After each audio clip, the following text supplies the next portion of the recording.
Hello, everybody, and welcome back to a new episode of Inter Worldwide Podcast. Today with me, Mohamed, hi Mo, Hello, everyone, wherever you are in the world. and Giulio. Hi, Giulio. Hi everyone. This is gonna be a very short edition. I don't think there is too much to say, but let's start reviewing the Verona game. Giulio, what do you think about that game? It was what do you expect, or do you see anything different? Well, I expect more or less what we saw. I was hoping that Inter was a little bit more cynical, as always, we could say. But it was the game that I was expecting because Inter plays the last games in that way. So we have to be patient to wait for the goal, and then we could use our defense to try to get something more starting from the defense and pointing off on the ability of Lukaku to play in open field. But we suffered in the last minute, but we didn't consider anything to Verona. So Inter isn't in a great physical moment, but we have a great mentality, a great ability to control the game, and we are very focused on what we do. So it was a typical game of the last period, and the most important thing is that we could score the goal with Darmian, and so we got the 3 points. Well, Yeah, to me, it was very fun game because it took me back about 20 years to old Serie A when both teams went for it. Both teams wanted to win, and it was a closed game. Not a team falling back and trying to defend, and other team had the ball. As for Inter, I think it was, as Julius said, I agree with him. It was expected not to have a great game. It's the end of the season. Everybody's nervous. They won the 3 points. Even Conte looked nervous on the sideline.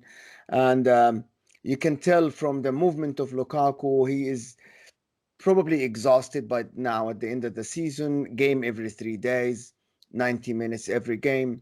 The likes of Brozovic and the defense played really well. The midfield and the forwards are a little bit slow, but that's okay at the end of the season. Everything now is just for the 3 points. I really don't care about the performance. The performance will come later after that we win the Scudetto, hopefully this week or in the coming the weekend after. But there is nothing special about the game other than it was expected to be tough against Verona, who gave every team, every big team that they played against a tough game, like when they played Juventus and other teams. there was one episode in all the chat. I mean, was the focus point. Even if we won, even if we are getting closer and closer to the Scudetto, there was one episode where all the chats were around, and that's the Handanovic episode, the one that almost cost us 2 points again. Um, it was a foul. Okay, I'm not. I mean, technically it's a foul, but if I was the ref, I I would never call that a foul, probably. And this happened after other two episodes where we lost 2 points against Napoli and 2 points the week before.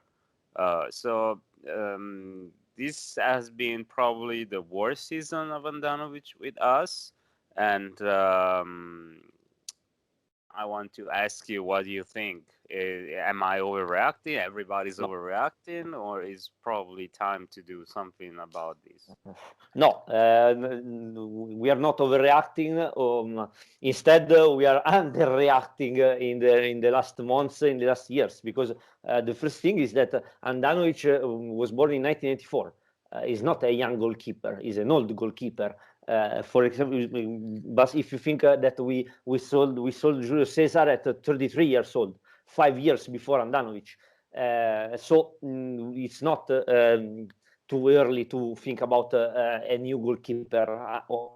it's too late. I underline your again because the last week Handanovic was in the worst moment of his worst season, and he conceded 3 goals, one disallowed by the referee in a week, with just 1 shot on target. So it's a difficult situation to manage because Faraoni gets a foul, but as you told, the whistle was strange to see from the video. If that whistle came against Inter, I get mad. So it's a difficult situation, and we need to think about a new goalkeeper. Not right now because Handanovic is also Inter captain, so it's hard to change the goalkeeper right now in the last 5 games. It's too big to manage right now, and there is no really need to do that. But it's a difficult situation that and there is a point to put in this situation, and we need to change the goalkeeper. Yeah, I just want to say that Handanovic, the numbers. So normally people say the numbers don't lie, but I think this year numbers lie, because how good are De Vrij, Skriniar, and Bastoni? This is why Handanovic has the 13 clean sheets. But the reality is his save percentage is very, very down, and he's not commanding his area, and he's not leading the team anymore. He looks like a young, scared goalkeeper for some reason, and I'm not sure if this is because of the media or not. But I do not trust Handanovic. I trust more the defense behind him, in front of him. So getting a new goalkeeper is actually, I think, is one of the main things that we need to do in the summer. And the goalkeeper is a very tricky business, because if you look at the world around you, like someone like Chelsea paid 70 million for Arrizabalaga, and he did not turn to be good. Other clubs did the same. So it's a gamble. And in COVID situation like this, and the market how it is, it's very hard to find good goalkeepers. So I think what will happen is we'll get a good goalkeeper, but it will be a transition next season, like what we did with Julio Cesar and Toldo before that, and Toldo and Balukan. I said that before. It needs to be a transition. Otherwise, you'll have to pay 70 million or 60 million to get a goalkeeper that is ready now. Or you just gamble, like Chelsea gambled with Mendy. But a goalkeeper should, like Donnarumma, should give you at least 12 points a season, or 18 points in some cases. But for us, Handanovic might lose you 12 points a season if he keeps going like this. Do you guys think if he wasn't a captain right now, we would have a different situation? Meaning, maybe like Radu playing. But I don't think so, because as I told you, Handanovic hasn't a great form also in the last year, and we never changed the goalkeeper. We never had a reliable option on the bench. So we trust Handanovic, and we always have him as the first and the unique choice. So I don't think that something could change in another situation. But as Mo said, there is a need to gamble something, to choose a younger goalkeeper, and to with a strong decision, and to get on him. It's not so easy, but we need to do that, and we need to have the strength to do that. If I have to ask you one name, I mean, let's say, considering, of course, our finances and excuse me, before I prima che mi dimentichi, per dirlo in italiano, the situation of with Faraoni was a very, very easy situation, right, to read and to solve. Handanovic chose the worst solution possible, and get to a problem that wasn't in the thinking of no one. So it's a clear error, and a dramatic situation for some reasons. A name, it's not easy to do that, because as Mo said, there is not a great name apart from Donnarumma that we can potentially, you can sign him for free, but there are huge costs for Raiola and for his wages. So I don't think that is something that we could do.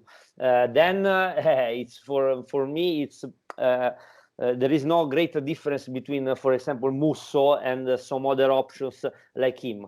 You need to choose one. Like if the society, everyone in the scouting team likes Musso, we need to make that choice and protect that choice and have the strength to pull on the situation. Well, what do you think? I think Inter, if you want to go to the next level, you have to spend on a goalkeeper, like what we did with Liverpool did with Alisson, like Manchester City did with the Ederson. In my opinion, if Donnarumma is available, but I don't think Donnarumma, after he's not a Milan youth, an AC Milan youth, and Giulio can correct me. But he came to AC Milan when he was 16, so he was not in the youth team. So I don't think he pledged alliance to Milan for the rest of his life. He's negotiating his contract. I think if we're gonna get a goalkeeper and we're gonna spend 50, 60 million, I would rather have Donnarumma for the next 10 years, because even if we get him and he's cost too much, we still can sell him for a lot of money if you have contract. The problem now with Milan, if they don't have the contract in their hands. So Raiola and all this Asian fee, how much is going to cost? It doesn't matter. Even if it's going to cost 60. Roma sold Alisson for 70 million or something like this to Liverpool. So how much do we think a good goalkeeper will cost? Between 50 and 70 million this year. So Donnarumma is the right choice. Juan Musso, Musso, Cranio, all of these goalkeepers are experienced in Serie A, but they are not top goalkeepers. They are not the number one choice for a big club anywhere, right? And we need to go for a big one. This is what I think, just a big one. If you're going to do the transition right away, like Handanovic will be gone or will be on the bench, you need a big goalkeeper. There is no other option. That's what I think. But the only big option is Donnarumma. There is no Yes, other but big name on the market. There is people outside of Serie A. There are people outside of Serie A in the Bundesliga. There is big names. So the Sevilla guy, the Moroccan goalkeeper for Sevilla, because they have two and they alternate. I'm not talking. He doesn't have to. Alisson, when he went to Liverpool, you remember, Giulio, he was not the best goalkeeper in the world, but he was potentially one of the greatest goalkeeper. He was not Donnarumma. I was asking because I figured that you intend some big names. For example, I don't know, Ter Stegen, something De Gea, something like that. No, De Gea is a big option because De Gea is on the bench. But De Gea is born in 92. De Gea, if I can, let me check. So De Gea is a very good option, but again, De Gea makes 12 million. So if you're gonna pay, De Gea was born in 90. He's 30 years old. If you're gonna pay De Gea 12 million, why don't you pay Donnarumma? Why don't you pay Donnarumma? So I'm telling you, based on the wages and everybody, a good goalkeeper will not ask for less than 8 or 10 million. It's the market we're in. This is it. I mean, I see the Donnarumma situation a little bit too complicated. Not only because he's on our is Milan. No, but also because of the Raiola situation, meaning if we make any offer, he can use that offer as a leverage to get a better contract with Milan. And honestly, even these rumors about Juventus, I think they're just another way for Raiola to get a better contract in Milan. I don't see Donnarumma moving from there. They don't have the money. Giulio, correct me if I'm wrong. I have two questions for you. Number one, is Donnarumma an AC Milan diehard fan? What I know, he's not, right? He was. He came to the club 5 years ago. You were right. You what said before. Donnarumma get in the club after some years, and is not an AC Milan fan. But also, if he was an AC Milan fan, it's not a question about that. You know that with Raiola, it's everything is more fluid. The problem is who will pay Donnarumma the money he demands. Can I ask you something again? Yes, yes, yes. And Alessandro as well. So now Milan, who the most important player in the squad and the player that has the most asset as a value in their squad is Donnarumma. Even if they renew the contract for 12 million, as he's asking, they can sell him for 50, 60, 70, 100 million later. But I think they don't have the money to pay him. They don't. They don't have the money to pay that salary. That's No, and the agent. the voices is that are that they made an offer of 7 million a year to Donnarumma, and in fact he didn't Yes. sign the renewal. So they don't have that kind of money to give to Donnarumma, and that's for sure. Yes. They proposed a short contract with a release clause so that it could renew his contract at a lower value and then get easily to some other club. But he didn't sign anything. I know. How about the new money that came to Inter, the 250 million euros that just Zahan gave? I think what's better than getting a 22 years old, the Azzurri starter goalkeeper in Inter? I don't think there is any better investment than this, in my opinion, for Inter. Do you guys agree? So as Giulio was saying, he got an offer around 7 million. He turned it down. Right now, I think our highest wage is Lukaku, around 7.5. With that contract, he would be the second highest player in Serie A, behind just Ronaldo. Exactly. We paid Julio Cesar 10 million. No, I was just putting the finger in perspective. Yes. It's another choice because a lot of money for a goalkeeper. You are right in telling that you need a player like that, and that kind of player could make a huge difference because he's young, he's talented, he could develop even more. It's a difficult situation because we don't know if we can get that kind of investment on a player like that right now. In an ideal world, it's the perfect choice. Right. Absolutely. Anyway, let's move on. And let's talk about the Crotone game. Crotone, I think, is the worst defense in Serie A right now. We're gonna play on Saturday, and as Giulio were mentioning on the other podcast, usually the Saturday games are always full of goals. What do you expect from this game? I start with Mo this time. What do you expect? I expect Inter to win this game comfortably. The problem is, I saw Crotone in the last in the games before, and Crotone for me are a team that they're not playing for anything, so they have any fear, which is sometimes it's like it's very hard to play against a team that plays for nothing. They already got relegated, that they play for nothing. In the last 5 games, in the last 6 games, they lost 5 of them, but only by 1 goal margin, even against Napoli, Udinese, Sampdoria, and the one against Parma. That means the team lately has been just playing a free flowing foot, and they play good in every game. And I'm not sure I don't think that Conte knows how Crotone will approach the game, because you can't expect anything. They can play any type of football.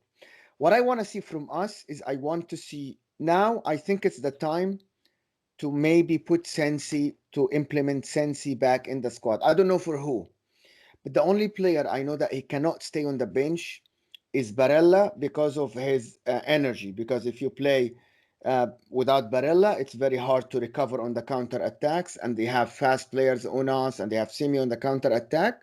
So it's very hard to recover in the counter attack if you have Sensi, Brozovic, and Eriksson, because they're all slow.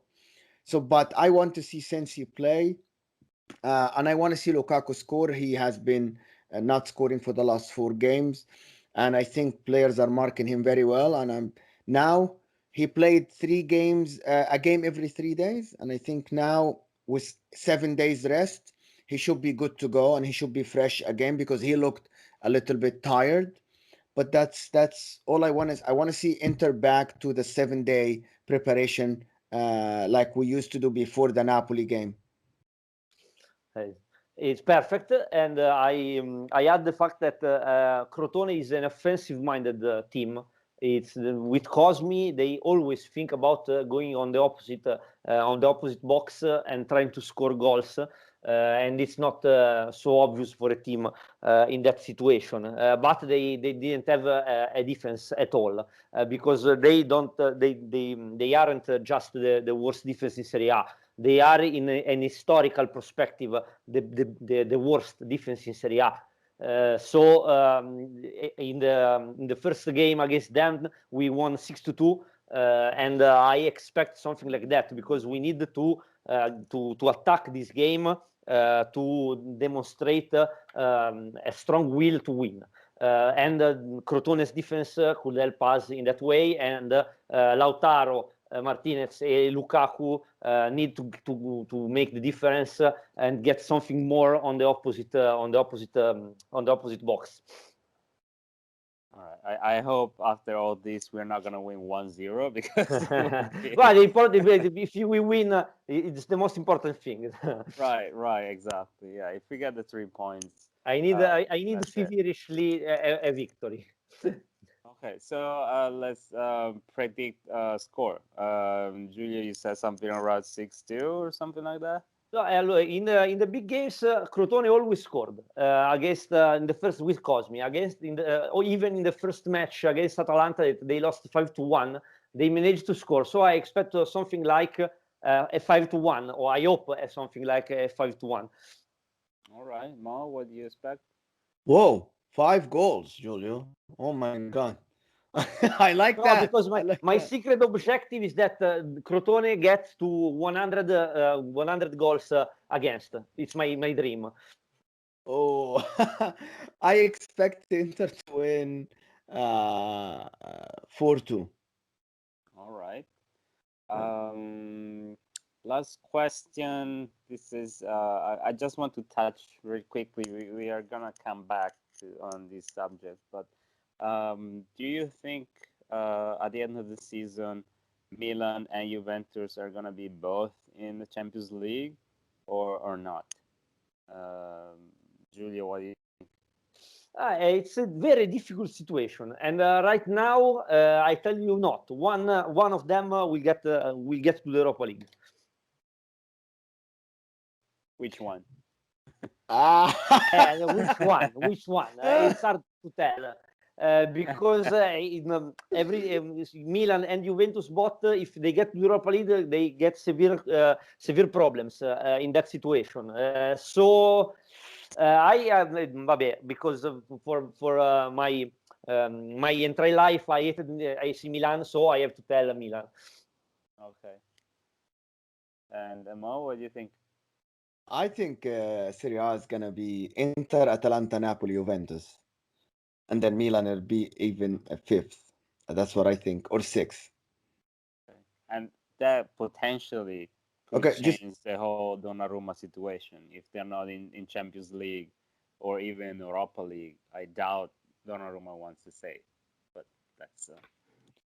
But it depends. There is a big factor. Because we thought Atalanta will win every game, but Atalanta plays Sassuolo next game, which is Inter will potentially win the league if Inter win and Atalanta don't win. And Sassuolo in the last 5 games tied 1 and won the last 4 games. Sassuolo is the team in form now in the league again. Before that, they did not win a lot, but now they won. They had 12 out of 12 points, and they are playing home against Atalanta. Atalanta can win against everyone, but Sassuolo is actually in form now. So it's a great game to watch, this Sassuolo-Atalanta game. And that will Milan situation and Juventus also will depend on Napoli and Atalanta how they win. If they win all the games or they lose. At Napoli, they do not have strong games. So Napoli are actually the closer to make the top 4, the easiest one, I think. But Juventus, Milan play each other, and Atalanta, Milan play each other. Also, we don't want to forget about Lazio, who are playing well now. And if they win the game in hand, they're only 2 points behind everybody. So they are in the game. So nobody's out, but Atalanta playing Sassuolo is actually very crucial to the top four as well. Yeah, no, as I was saying in another episode, I think this is the best area in years. Aside, I will say like 7 or 8 teams, all the others are still fighting either for the Europa zone or for the relegation zone. So um, we're still gonna have 5 weekends with great games, and it's good for us to be just spectators in this case and enjoy these games without too many worries, hopefully. Anyway, thank you, Mo. Thank you so much. But before we go, I want you guys to predict one thing before we go. Yeah, Who please. is gonna get relegated, Giulio? Oh, it's not easy. Yeah. Vabbè, for me, vabbè, Crotone, Parma, and I see some problems in Benevento because if you look at their next games, it's very, very hard for them. Okay. Alessandro? Of course, Crotone and Parma, and then it's between Benevento and Torino. Oh, you think Cagliari is gonna stay for sure? This is you're the first one to say that. uh, Even I mean, the last couple of games for Cagliari were pretty good, and yes. I mean, starting from the Parma game, and I'm happy. I have witnesses saying that when they were down 3-0, I said they're gonna win this game. So Okay. I think Cagliari mentally is in a better situation than Benevento and Torino. So it's tricky. Now I don't remember their calendar. It's up to that. But if they get to the last game or the second to last game, and Lazio is still fighting for the Champions League, Torino, it's gonna have a hard time to win Yes, that yes. game. So Okay. Okay. it's really tricky. But yeah, one Okay. between Torino and Benevento. Okay. Thank you so much for having me. Thank you guys So, for chatting. It was great. And thank you, Giulio. thank you so much. It's always a pleasure. And hopefully next time we talk, we're gonna be Eh, campione d'Italia. Who knows? che non Oh, si dicono queste yes. cose. Yes. Non si dicono queste cose. Ah, Mm. It's okay. No, I in think Italy we're we are gonna. scaramantic. Yeah, no, but I think we're still gonna need to wait another Games. week. Let's say that. Anyway, thank you guys, and talk to you soon.